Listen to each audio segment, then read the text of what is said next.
The chosen, they have the name of the Father and also of His Son. Unlike the other congregations, they only had the name of the Father, Yahweh, but they didn't use it either because they thought it was prohibited, like many believe nowadays, or they thought that it was lost or whatever. But they know the name, they just hide it. So, and when I say lost, like the people who follow a teacher, the teacher knows the name, but they actually teach to a lot of people that the name got lost and that Hebrew is a lost tongue and or dead and all of that, which is not true anymore. Blessed be the Most High, He's bringing it back, and as He prophesied also. So these, the congregation of Philadelphia, follow the Lamb wherever He goes, although sometimes they have difficulty due to the flesh, as we see in this letter, and also in it can be connected with Revelation 14:4, the fact that they follow the Lamb wherever He goes. Mainly, this congregation are those who fulfill the new commandment, which is to believe in the name of the Son Yahushua HaMashiach and love the neighbor as yourself. That is from 1 John 3:23. And this is very important also. Sadly, it is not known commonly, of course, that there is a new commandment that we see in 1 John 3:23.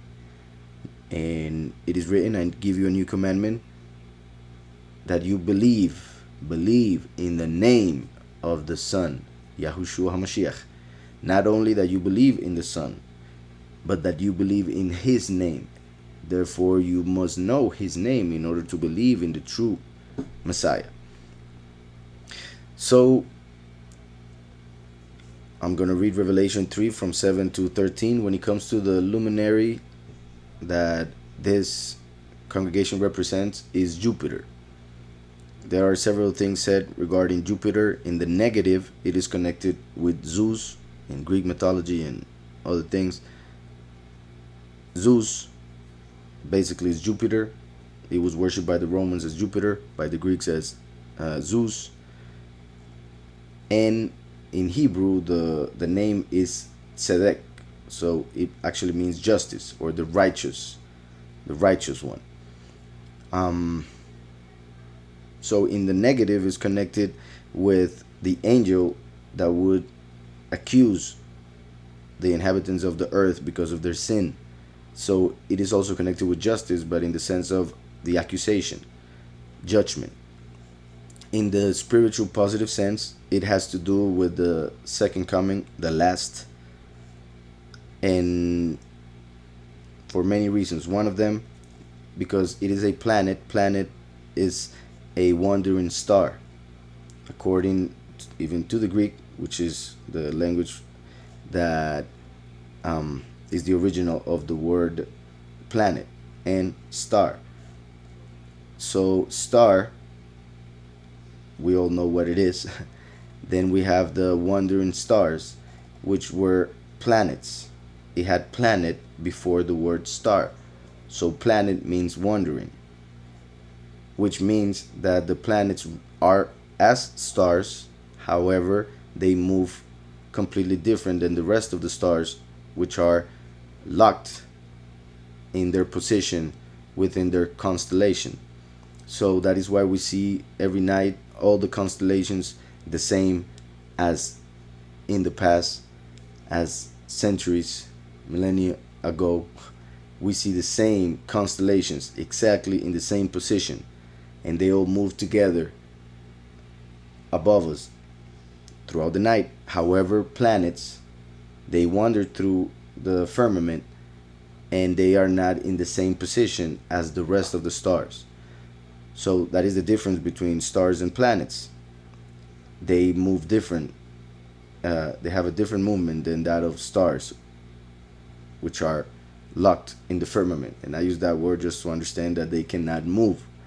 They are stuck in the firmament, while the planets can move around. The fact that they are wandering stars represents, and also the fact that they have been worshipped as gods, shows that wandering stars makes reference to a star that left its position. So all the constellations, all the stars in the constellations represent angels that follow the Almighty and what He told them to do. However, planets left their position to do whatever they wanted, basically influence this world in a negative way, making humans worship them. So, a wandering star pretty much represents a fallen angel. That's why Jupiter is Zeus, Mars is the god of war, and when it comes to the Hebrew, is connected with Samael. And like I have explained, Saturn and Mars are directly connected with that entity. However, it changed as he fell and a bunch of other things. But I will continue. So I was saying Jupiter has his negative and his positive. Negative is connected with Lucifer, Halel, the accuser. In the positive, it is connected with the second manifestation, which is as the prodigal son.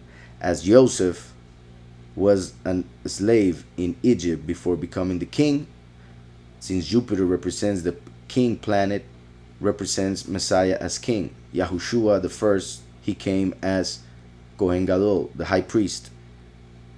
So now Yahweh is presenting himself as the king, as Melech Gadol.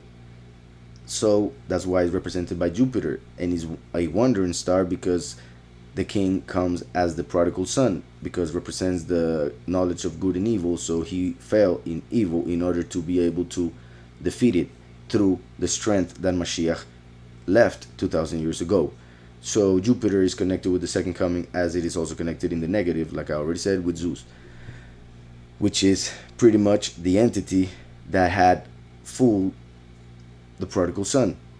The second manifestation, the entity that has fooled the whole world, so that the world thinks that he is the Almighty, and that's why they call him by his name, God or Dios in Spanish, or other titles that he uses. So, as Jacob was a slave of Laban, like the prodigal son, I repeat, just like Joseph was a slave of Potiphar. That's why the last comes and is influenced to become, through the flesh, in childhood, a slave to the Elohim of this world, until Yahweh shows him the truth through the Messiah, who is the way, who is the sword, the word. So he uses it to fight against the falsehood and destroy it. Just like also Jacob fought Elohim and won, because it represents how the last will fight the Elohim of this world and will win through what Mashiach did on the tree, on the cross. So the luminary is Jupiter. When it comes to the 4 different feasts that are still to be fulfilled during these end times, is Shemini Atzeret. There are 4 still to be fulfilled, which are Yom Teruah, Yom Kippur, Sukkot, and Shemini Atzeret. The first, the witnesses will be in prison in the Feast of Trumpets. Then Yom Kippur, the 2 witnesses will be killed. Then in Sukkot, the second Exodus will begin. So that is when Mashiach said to go to the mountains. After 7 days comes Shemini Atzeret on the 8th day, which is the 8th assembly, the last. And that is when the last trumpet will sound. So this congregation represents Shemini Atzeret, that moment in which the last trumpet will sound and the chosen few will be transformed in the blink of an eye, as written in Corinthians and Thessalonians by Paul. So it represents the harvest, the transformation, this congregation, the main moment that is going to be key, that instant. So it is very important that how it is connected with this congregation. And now I read. And to the angel of the congregation in Philadelphia, which means brotherly love. So we see right there through the name Philadelphia that this congregation represents those who love their brethren, their neighbor, as themselves. So they fulfill the commandment that fulfills all commandments. Just by that. Brotherly love. That means they fulfill the commandment that fulfills the Torah, to love your neighbor as yourself. But it goes even beyond that, because I repeat, the whole new commandment of 1st of John 3:23 is you will believe in the name of the Son and love your neighbor as yourself, as he told you. So pretty much that, and love your neighbor as yourself, as he told you, is pretty much something that John is reminding those who hear it, the verse, the commandment, right after mentioning the new commandment of believing in the name of the Son, Yahushua HaMashiach. So he's pretty much reminding everybody that believing in the name doesn't mean not fulfilling what he said. Pretty much, it's actually the contrary. To believe in the name is to do what he says. That's why, remember the new commandment, to believe in his name and to love your neighbor as yourself, as he said. So only the name shows us that they fulfill the Torah through that love. So to the angel of the congregation of Philadelphia write, these things says he who is set apart. Set apart means kadosh. The other way around. Kadosh is the Hebrew. It means set apart.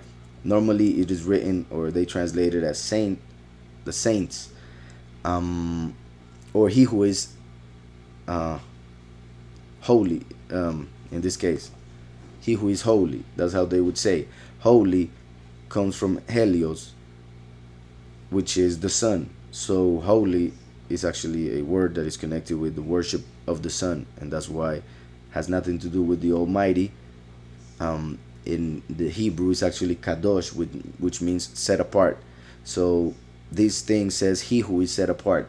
The fact that he mentions this is because this congregation is the one that he chose to set apart from the rest. There were 7 congregations. Many are called. 7 congregations. The whole world, but then from the whole world he called 7 congregations, because he called many. He didn't call all, he called many. And from those many he chose a few, because many are called but few are chosen. So from the 7 he chose 1 congregation, those who love their brethren as themselves. And that's why Yahweh, through Mashiach, through his Malach, presents himself to Yahuchanan as the set apart, because he has set apart the congregation. So this thing says he who is set apart, he who is true. This means this is the congregation who follows the true doctrine,